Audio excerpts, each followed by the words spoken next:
दो बहुत बड़े वैश्विक प्रतिद्वंद्वी जिनके बीच दशकों का अविश्वास है और एक बर्फीली तनावपूर्ण सीमा जहां गोलियां तो नहीं चलती लेकिन तनाव की गर्मी हमेशा हवा में महसूस की जा सकती है। और फिर अचानक कुछ बदल जाता है। बिना किसी बड़ी घोषणा के, बिना किसी शोर शराबे के एक ऐसा दरवाजा खुलता है जिसे सबने लगभग बंद ही मान लिया था।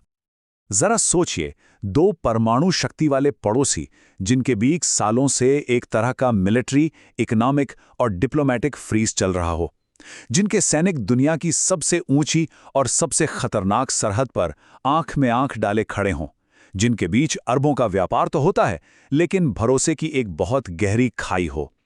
और फिर एक दिन बड़ी ही खामोशी से उस खाई पर एक छोटा सा लेकिन बहुत ही महत्वपूर्ण पुल बनाने की कोशिश होती है। सालों की इस गहरी चुप्पी और टकराव के बाद अब अचानक एक ऐसा यूटर्न आया है जिसने दुनिया भर के जियोपॉलिटिकल एक्सपर्ट्स को भी सोचने पर मजबूर कर दिया है। तो सवाल यह है कि आखिर ऐसा हुआ क्या कि दशकों का यह बर्फीला रिश्ता पिघलता हुआ दिख रहा है? क्या यह सिर्फ एक आर्थिक मजबूरी का नतीजा है या फिर एक बहुत बड़ी भू राजनीतिक शतरंज की बिसात पर चली गई एक नई सोची समझी चाल? इस पूरी पहेली को सुलझाने के लिए हमें इसकी हर एक परत खोलकर देखना होगा। दोस्तों, अगर वीडियो पसंद आ रहा हो तो पहले चैनल को लाइक और सब्सक्राइब कर दो ताकि फ्यूचर अपडेट आपको मिलते रहें। तो चलिए अब शुरू करते हैं। आज की इस पड़ताल में हम सबसे पहले उस हैरान कर देने वाले यू टर्न को देखेंगे जिसने इस पूरी कहानी को जन्म दिया। फिर हम उस 15 बिलियन डॉलर की भारी भरकम कीमत को समझेंगे जिसने इस बदलाव के लिए मजबूर किया।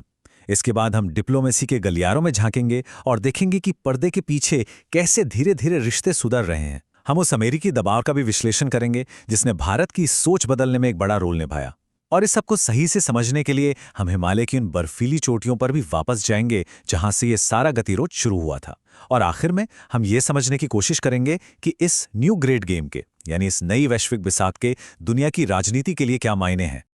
तो कहानी की शुरुआत होती है दिसंबर 2025 में, जब भारत सरकार ने बहुत ही चुपचाप चीनी बिजनेस प्रोफेशनल्स के लिए वीजा नियमों में एक बहुत बड़ी ढील दे दी।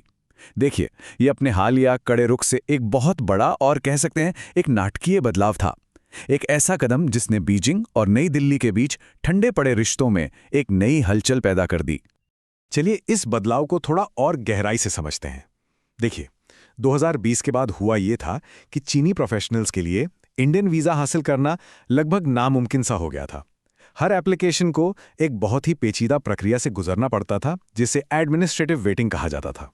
इसका सीधा सा मतलब ये था कि हर वीज़ा एप्लीकेशन सिर्फ एम्बेसी लेवल पर नहीं बल्कि नई दिल्ली में बैठे होम मिनिस्ट्री, फॉरेन मिनिस्ट्री और कई दूसरी सिक्योरिटी एजेंसियों की भी कड़ी जांच से गुजरती थी। ये एक तरह का ब्लैक होल था जिसमें एप्लीकेशंस महीनों और कई मामलों में तो सालों तक बिना किसी जवाब के फंसे रहते थे। लेकिन दिसंबर 2025 में सरकार ने इस एडमिनिस्ट्रेटिव वेटिंग की लेयर को पूरी तरह से हटा दिया और नतीजा ये हुआ कि जो वीजा अप्रूवल पहले अनिश्चित काल के लिए लटका रहता था, अब वो सिर्फ 3 से 4 हफ्तों के अंदर मिलने लगा। यहाँ एक और तकनीकी बदलाव भी है जिसे समझना जरूरी है। पहले जो चीनी एक्सपर्ट्स भारत आते थे उन्हें अक्सर लंबे समय के लिए ई वीजा यानी एम्प्लॉयमेंट वीजा दिया जाता था, जो उन्हें यहाँ रह के बाकायदा नौकरी करने की इजाजत देता था। लेकिन अब नई प्रणाली के तहत उन्हें कम समय के लिए बी वीजा यानी बिजनेस वीजा जारी किया जाएगा। ये वीजा आमतौर पर मशीनरी इंस्टॉलेशन, ट्रेनिंग या फिर शॉर्ट टर्म प्रोजेक्ट्स के लिए होता है। हालांकि अधिकारियों ने यह भी साफ किया है कि यूनियन होम मिनिस्ट्री द्वारा तय किया गया एक कोटा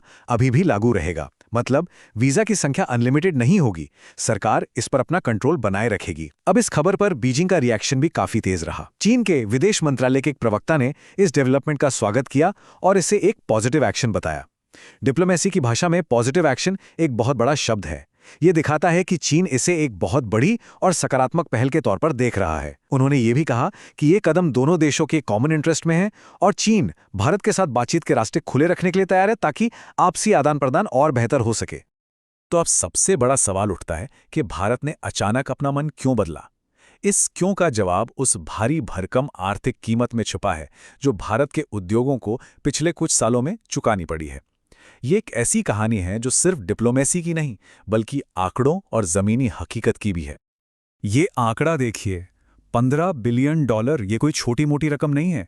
एक बड़े think tank observer research foundation के मुताबिक पिछले 4 सालों में वीज़ा पर लगी पाबंदियों के कारण भारतीय इंडस्ट्रीज को, खासकर इलेक्ट्रॉनिक्स मैन्युफैक्चरर्स को, प्रोडक्शन में लगभग 15 अरब डॉलर का भारी नुकसान हुआ। ये भारत के महत्वाकांक्षी मेक इन इंडिया और प्रोडक्शन लिंक्ड इंसेंटिव यानी PLI स्कीम्स पर एक सीधा हमला था, जिनका मकसद ही भारत को दुनिया का एक बड़ा मैन्युफैक्चरिंग हब बनाना है।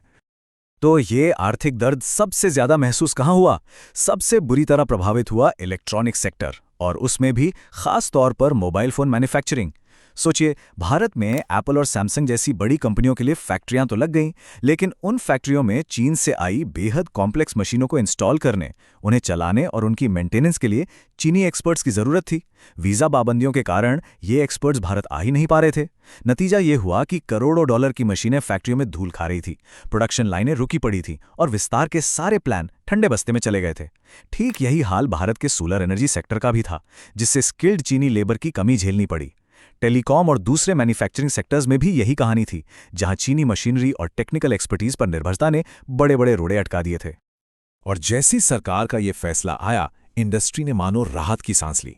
Indian cellular and electronics association के हेड पंकज मोहिंद्रू ने सरकार के इस कदम का स्वागत करते हुए कहा कि ये एक सहयोगी रवैये को दिखाता है। उन्होंने कहा, यह बदलाव भारत के लिए एक बहुत ही महत्वपूर्ण समय पर आया है, जब भारत फिनिश गुड्स से लेकर कंपोनेंट्स और सब असेंबलीज तक हर कैटेगरी में प्रोडक्शन बढ़ाने की कोशिश कर रहा है। उनके शब्दों से यह साफ जाहिर था कि यह फैसला इंडस्ट्री के लिए कितना जरूरी और कितना सही समय पर लिया गया था।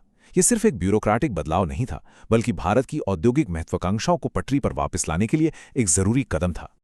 लेकिन रुकिए, वीजा का ये फैसला कोई अचानक लिया गया अकेला फैसला नहीं था। असल में ये 2025 के दौरान दोनों देशों के बीच बहुत ही सावधानी से बुनी जा रही एक बड़ी डिप्लोमेटिक कहानी का हिस्सा था। तो अब अर्थशास्त्र से थोड़ा आगे बढ़कर देखते हैं कि कैसे ये कदम भारत और चीन के बीच धीरे धीरे एक एक कदम करके रिश्तों को फिर से बनाने की एक सोची समझी रणनीति का हिस्सा था। अगर हम 2025 के घटनाक्रम पर एक नज़र डालें तो एक बहुत साफ पैटर्न दिखाई देता है। इसकी शुरुआत हुई जुलाई में, जब भारत ने पूरे 5 साल बाद पहली बार चीनी नागरिकों को टूरिस्ट वीज़ा देना फिर से शुरू किया। ये एक सिंबॉलिक लेकिन बड़ा कदम था। फिर अगस्त में चीन के विदेश मंत्री वांग यी सीमा विवाद पर बातचीत के 24वें दौर के लिए नई दिल्ली आए। इसके बाद 31 अगस्त को एक और बड़ी घटना हुई, जब प्रधानमंत्री नरेंद्र मोदी ने 7 साल में पहली बार चीन का दौरा किया।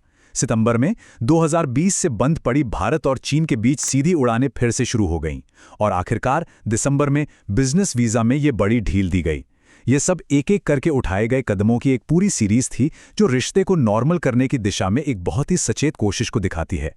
इस पूरी प्रक्रिया का सबसे ऊंचा पॉइंट था तियानजिन में हुए SCO समिट के दौरान प्रधानमंत्री मोदी और राष्ट्रपति शी जिनपिंग के बीच हुई मुलाकात।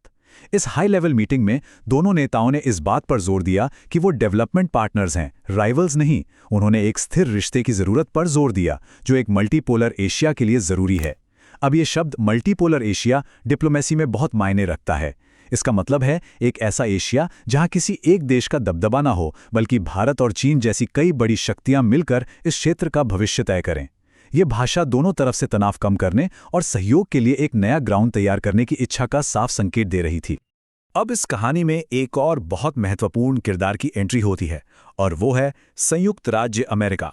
भारत के इस रणनीतिक यू टर्न के पीछे सिर्फ अंदरूनी आर्थिक दबाव या चीन के साथ रिश्ते सुधारने की इच्छा ही नहीं थी, बल्कि एक पारंपरिक साथी अमेरिका द्वारा उठाए गए कुछ कदमों ने भी एक बड़े कैटलिस्ट यानी उत्प्रेरक का काम किया।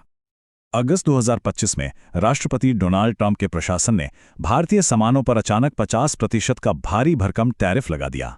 ये भारतीय एक्सपोर्टर्स के लिए एक बहुत बड़ा आर्थिक झटका था। ये टैरिफ एक ऐसे समय पर लगाया गया जब भारत अपनी इकोनॉमी को रफ्तार देने के लिए एक्सपोर्ट बढ़ाने पर ही फोकस कर रहा था। इस एक कदम ने नई दिल्ली के रणनीतिकारों को अपनी प्राथमिकताओं पर फिर से सोचने के लिए मजबूर कर दिया। ये जो 50% का टैरिफ था, ये असल में 2 हिस्सों से मिलकर बना था। पहला 25% एक रेसिप्रोकल टैरिफ था, जिसे अमेरिका ने भारत द्वारा अमेरिकी सामानों पर लगाए गए टैरिफ के जवाब में लगाया था, यानी जैसे को तैसा।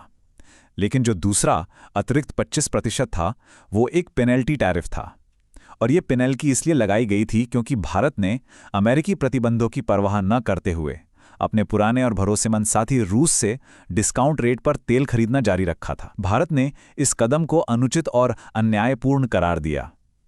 नई दिल्ली के लिए ये एक साफ संकेत था कि वॉशिंगटन के साथ उसके रिश्ते शायद उतने भरोसेमंद नहीं हैं जितना वो समझ रहा था। इस अमेरिकी दबाव ने भारत को अपनी रणनीतिक स्वायत्ता यानी स्ट्रेटेजिक ऑटोनॉमी की पॉलिसी को और मजबूती से दुनिया के सामने रखने के लिए प्रेरित किया, और इसका नतीजा ये हुआ कि नई दिल्ली ने ज्यादा एक्टिव होकर चीन के साथ संबंधों को पटरी पर लाने और रूस के साथ अपने सहयोग को और गहरा करने की दिशा में काम करना शुरू कर दिया। 2025 में हो रहे इस मेल मिलाप के असली महत्व को पूरी तरह से समझने के लिए हमें वक्त में थोड़ा पीछे जाना होगा, उस घटना पर जिसने दोनों देशों के बीच इस गहरे बर्फीले सन्नाटे को जन्म दिया था। ये ऐतिहासिक संदर्भ आज के बदलावों को सही परिप्रेक्ष्य में रखने के लिए बेहद जरूरी है। इस पूरी कहानी के केंद्र में है लाइन ऑफ एक्चुअल कंट्रोल यानी LAC। ये भारत और चीन के बीच 3440 किलोमीटर लंबी एक डी फैक्टो बाउंड्री है।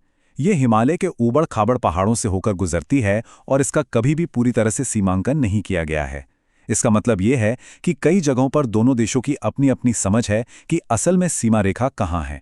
इसी वजह से यहाँ दशकों से विवाद और जमीन पर दावे होते रहे हैं, जो इसे लगातार तनाव का एक हॉटस्पॉट बनाए रखते हैं।